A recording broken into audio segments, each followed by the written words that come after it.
Chères auditrices, chers auditeurs, bonsoir. Je suis ravi de vous retrouver en ce début d'année 2024, une année que je vous souhaite joyeuse et sereine. Et pour cette première émission de l'année, je reçois Annabella Kostake, actuellement coordinatrice du musée de l'eau de Timișoara, Muzeul Apei din Timișoara.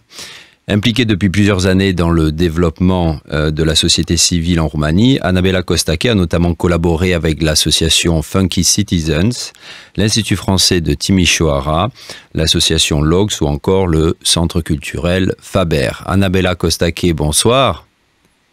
Bonsoir. Merci d'être avec nous pour cette première émission donc. Et en ce début 2024, je tenais à vous inviter. On avait déjà été en contact l'année dernière pour faire un peu le point sur l'année qui vient de s'écouler, très particulière pour Timișoara, qui fut en 2023, comme nous le savons tous, capitale européenne de la culture. Mais avant cela, parlez-nous de ce musée de l'eau. J'ai lu qu'il avait été inauguré il y a peu, en juin dernier, à l'initiative de l'association Aquatim, mais son infrastructure a, elle, plus d'un siècle. Tout à fait, on a ouvert l'année dernière, juste au milieu de l'année de la capitale culturelle, le mois de juin. Mais en fait, c'était un rêve de la Société des eaux de la ville et de la région, Aquatim, qui a aussi une fondation, et c'est elle, en fait, qui gère ce musée. Et le musée est hébergé par la première usine d'eau potable de la ville qui a été construite entre 1910 et 1914 et qui est d'une beauté extraordinaire pour une usine. C'est quelque chose qu'on ne voit plus de nos jours. Elle a été construite dans le style sécession, une variante viennoise de l'Art nouveau. Et elle est très bien conservée et elle est la preuve de l'évolution de la ville, de l'histoire de la ville.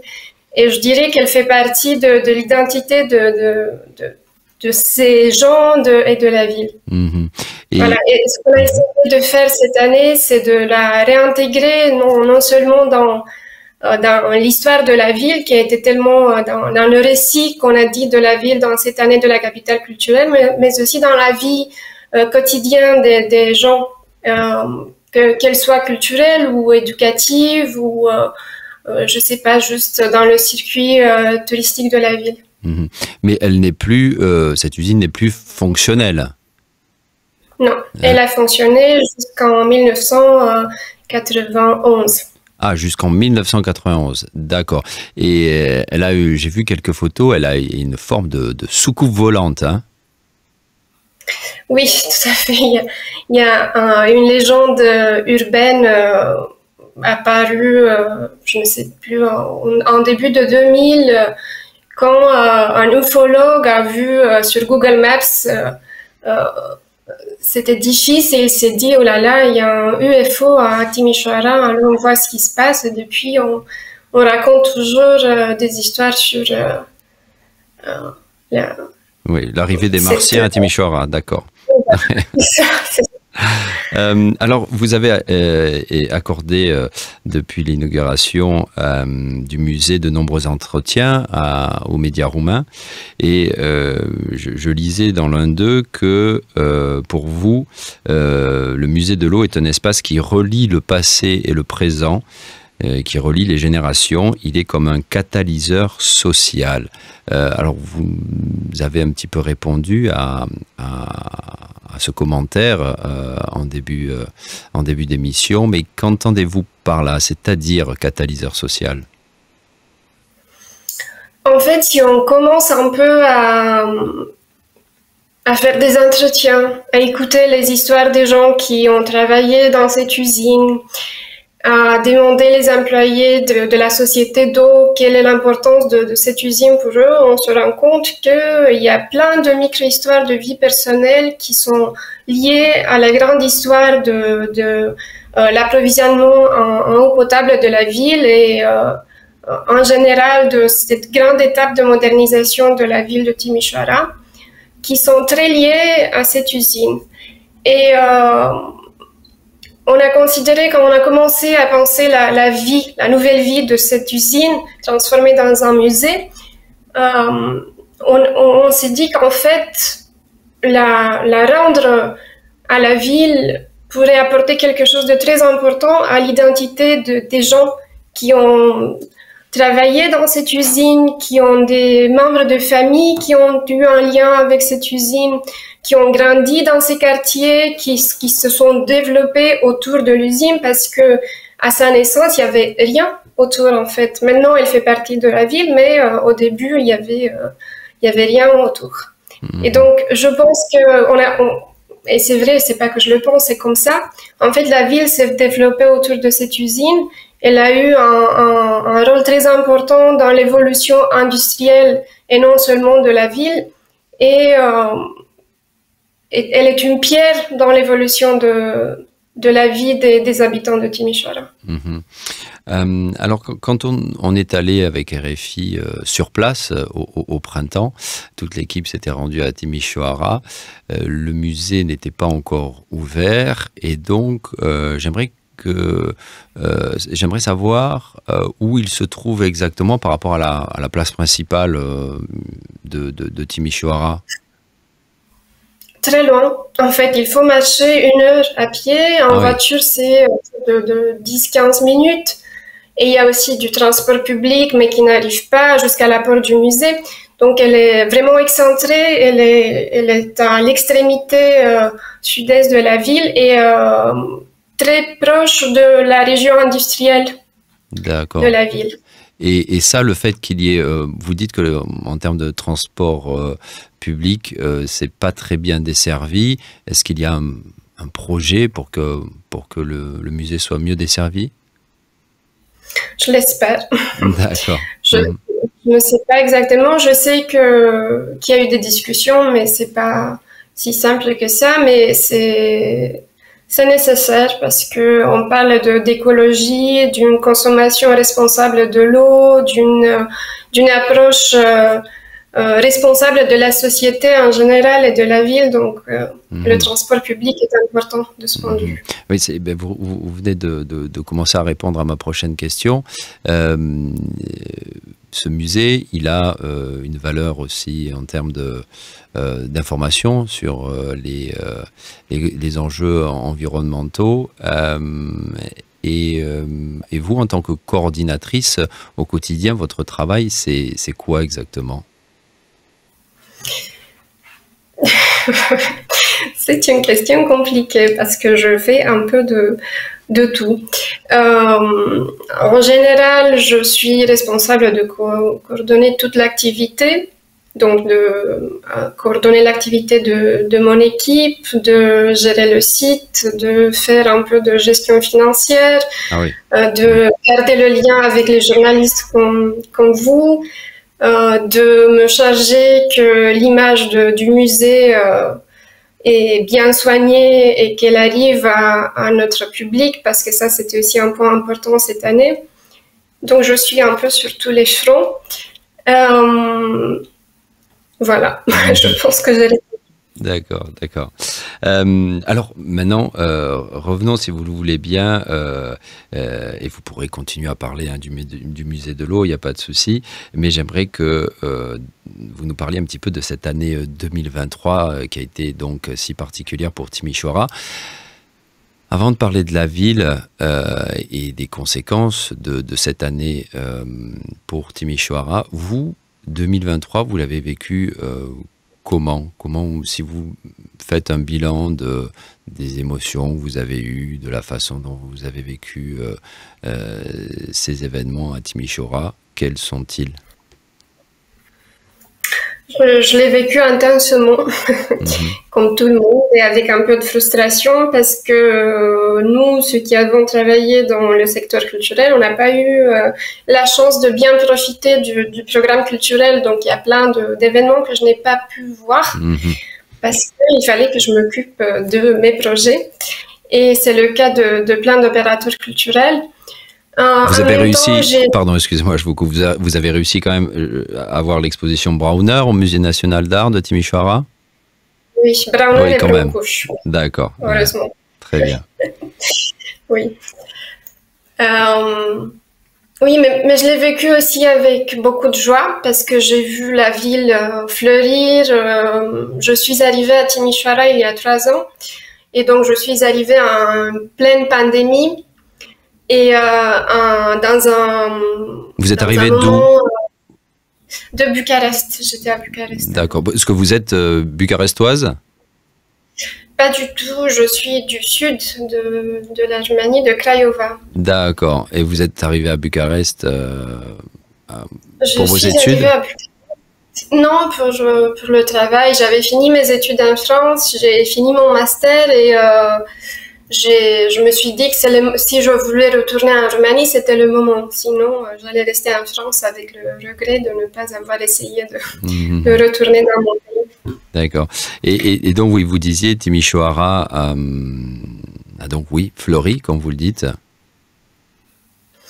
Oui, et je disais que je suis arrivée il y a 3 ans dans un Mhm. moment de beaucoup de tension parce qu'on ne savait pas ce qui allait se passer avec cette année de la capitale culturelle. Beaucoup d'entre nous on se disait mais on ne peut pas réussir ce projet, c'est trop tard. C'est dommage, c'est une opportunité unique pour la ville et nous on l'a gâché pendant ces années de construction qui ne s'est pas très bien passée. Qu'est-ce qu'on peut faire? Et finalement, ça s'est bien passé parce qu'en fait, Timișoara a une scène culturelle et artistique très forte, petite parce que la ville n'est pas très grande, mais très forte et très variée. C'est ce que j'ai tout de suite ressenti quand j'ai aménagé à Timișoara. Et en fait, ils ont des piliers artistiques et culturels qui ont pu soutenir ce projet de capitale culturelle. Et puis, il y a eu aussi la création du centre de projet, cet organisme indépendant de la mairie, mais sous l'administration publique, qui a très bien géré le projet. Et en fait, c'était un moment de cohésion, vraiment, pour le secteur culturel de la ville. Et ça, je pense que ça fait du bien à la société d'avoir des moments où on sent qu'on est dans un projet commun, qu'on va tous vers les mêmes objectifs et qu'en fait, il y a des choses qui peuvent nous unir aussi. Parce qu'en Roumanie, je sens qu'il y a ce problème de travail en équipe. On a du mal, on est très individualiste et on sait très bien d'où ça vient. Et pourquoi il y a des raisons des objectifs, mais à la fois on voudrait quand même qu'on arrive à travailler plus ensemble. Et je pense que cette année a eu cet effet magique. Et puis j'ai fait mon master à Paris et bon, je peux pas comparer Paris avec Timișoara, mais quand même il y a eu des moments où Timișoara m'a rappelé mes années d'étudiante où il y avait plein de choses qui se passaient et je savais pas où aller avant parce que il y avait trop de choses, il y avait cette effervescence qu'on voit que dans les capitales et ça s'est passé à Timișoara aussi. Mais ce que vous dites, je l'ai entendu également, que les ONG ont véritablement porté cette année de capitale culturelle européenne de la culture. Et oui, voilà, que c'était... voilà, que les autorités publiques ont certes travaillé, mais que véritablement les ONG ont fait la réussite de cette année 2023 à Timișoara. C'est donc ce que vous dites. Oui, parce que c'est eux qui faisaient le travail avant aussi. Donc, il n'y a pas vraiment eu une rupture, si vous voulez. Il y a eu une continuation, il y a eu plus de soutien pour ceux qui faisaient déjà le travail. Mais il n'y avait pas assez de ressources financières ou voilà. Et aujourd'hui, précisément quand vous parlez de ressources financières, alors 2024 est une année très électorale en Roumanie, comme vous le savez. Est-ce que vous êtes un petit peu inquiète quant au financement pour la culture, précisément parce qu'il y aura peut-être d'autres priorités? Oui, je suis inquiète en général, pas que pour la culture, mais je pense que, encore une fois, c'est dommage j'espère qu'on va pas gâcher tous les effets positifs de cette capitale culturelle. Il y a eu une énergie positive, de l'espoir, et l'espoir, c'est quelque chose qu'on obtient difficilement en Roumanie. Et j'espère qu'on va pas le mettre de côté pour tous les conflits politiques, pour tout le bruit politique qui va se produire pendant les campagnes électorales. Et oui, je suis inquiète parce qu'on est très fatigué, parce que les ONG ont beaucoup donné, ont beaucoup donné, ont sacrifié beaucoup pour que ce projet réussisse. Et là, en fait, pour moi, l'objectif n'est pas que ce qui se passe dans l'année de la capitale culturelle, mais aussi ce qui reste et comment on est capable de bâtir sur ce qui a été démarré cette année. Et j'espère qu'on va garder un peu d'espace public pour ce sujet aussi. Vous pensez que les autorités ont pris conscience du fait de ce travail des ONG, qu'il y avait quelque chose à maintenir et à faire fructifier à Timișoara? Oui, je suis sûre, et ça c'est vu, oui, ils ont pris conscience de ça. Oui. Et ça, s'il y a des points négatifs à indiquer, enfin, à montrer du doigt par rapport à l'année écoulée à Timișoara, quels seraient-ils? Est-ce qu'il y a eu des problèmes en termes de circulation? Est-ce que les habitants de Timișoara se sont plaints de choses en particulier à cause du fait que la ville était mise en avant? Non, je n'ai pas entendu et je ne pense pas que les problèmes de la ville soient liés au fait qu'elle a été capitale culturelle, parce qu'on n'a pas eu un afflux de touristes. Il n'y a pas eu de grands travaux d'infrastructure. Enfin, si, vous avez dit que la ville avait été quand même... Je me rappelle qu'au printemps, quand nous y sommes allés avec RFI, on a vraiment, senti une ville propre, notamment dans son centre-ville, quoi. Mais est-ce que... Voilà, il n'y a pas eu de grands travaux d'infrastructure en préparation? Il y avait des travaux d'infrastructure, mais je ne pense pas qu'ils soient seulement liés à la capitale culturelle. C'était déjà dans le programme électoral du maire. C'était déjà établi. Et de Bucarest à Timișoara, ça fait donc maintenant 3 ans. Vous disiez que vous vivez à Timișoara. C'est une ville que vous vous êtes appropriée, vous avez envie d'y rester. Est-ce que Bucarest éventuellement vous manque? Bucarest me manque de temps en temps, oui, mais quand je reviens, j'ai vite envie de revenir à Timișoara, parce qu'on s'habitue vite au silence, au parc. Timișoara est une ville agglomérée, il y a beaucoup de trafic ici aussi, mais c'est quand même différent. Et j'ai choisi Timișoara aussi parce que pour la Bega, pour la rivière qui la traverse, pour le fait qu'il est une ville très verte, et parce qu'on a l'impression que les gens ont plus de temps pour se passer le bonjour, pour se poser des questions. Le rythme est un peu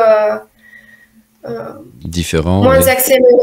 Oui, un peu différent. Une mentalité aussi différente. Aussi, oui, aussi. Et puis le Banat. Avec des avantages et des désavantages comme partout. Puis le Banat est une très belle région. Hein. Oui, tout à fait. Et la France, où vous avez, comme vous l'avez dit, étudié, est-ce que c'est quel rapport vous avez avec la France aujourd'hui? Vous avez des contacts professionnels, d'amitié? Les deux, oui. J'ai toutes mes amies éparpillées par l'Europe parce que j'ai étudié en Espagne aussi. Et je me considère un esprit tout à fait européen. Et par rapport à la France, je dis que c'est la France qui m'a transformée dans un adulte et dans une femme. C'est là où j'ai vraiment grandi, où je me suis transformée dans un citoyen adulte et conscient du fait... J'étais déjà consciente du fait que je vivais dans une société, mais je pense que la France a eu un impact important sur moi. Et j'ai un lien très fort, toujours, avec la France, oui. Et ça me manque. Et également un tropisme avec l'Espagne. Vous êtes hispanophone également? Oui. D'accord. Et l'Espagne, qu'est-ce que ça vous a apporté? Dans l'Espagne, l'ouverture vers le monde, j'ai étudié... Vous étiez où? Hispanique à Malaga. À Malaga, et j'ai fait langue et littérature hispanique. Donc j'ai étudié aussi l'Amérique du Sud avec sa culture, sa littérature, et ça m'a ouvert vers le monde. Oui. Eh bien, écoutez, Annabella Costacchi, je vous remercie infiniment de nous avoir parlé de votre musée, de votre passion, votre amour pour la ville de Timișoara. J'espère que ça a donné envie aux auditrices et aux auditeurs d'y aller, même si Timișoara n'est plus capitale européenne de la culture. En tout cas, je les invite à se rendre à Timișoara et plus particulièrement à votre musée de l'eau. D'ailleurs, je ne vous ai pas posé la question. Il y a un site, le musée de l'eau. Vous avez un site internet. Oui, tout à fait. Et une page Facebook et Instagram. D'accord. Muzeul Apei din Timișoara. Merci infiniment, Annabella Costacchi, d'avoir été avec nous. Merci à vous. Merci. Et à très bientôt, j'espère. Oui, merci. Chères auditrices, chers auditeurs, c'est fini pour ce soir. Encore une fois, je vous souhaite une très belle année et on se retrouve la semaine prochaine. Week-end Placout, au revoir.